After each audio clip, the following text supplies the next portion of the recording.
অনেক আগে নিয়োগ করার দরকার ছিল, কিন্তু বিএলওরা হাইজ্যাক্ট হয়ে যাচ্ছে।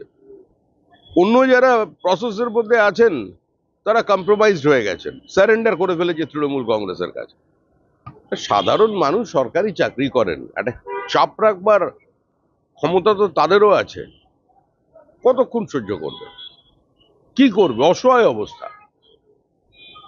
স্বামীর ওপরে জীবনঘাতী হামলা, মৃত্যুর সঙ্গে লড়াই করছে, জায়গায় জায়গায় বাধ্য করছে যে মিথ্যা তথ্যকে সিস্টেমে আপলোড করতে। অনেক দেরিতে পাঠিয়েছে, আরো আগে পাঠানো উচিত ছিল। আর পশ্চিমবঙ্গের জন্য পাঠাতে হবে? 12টা রাজ্যে এসআইআর হচ্ছে, কোনো জায়গায় কোনো সমস্যা নেই। যত সমস্যা পশ্চিমবঙ্গে, ওটা লালবাজার বুঝবে আর সিইও বুঝবে, ওটা নিয়ে আমাদের কিছু করার নেই।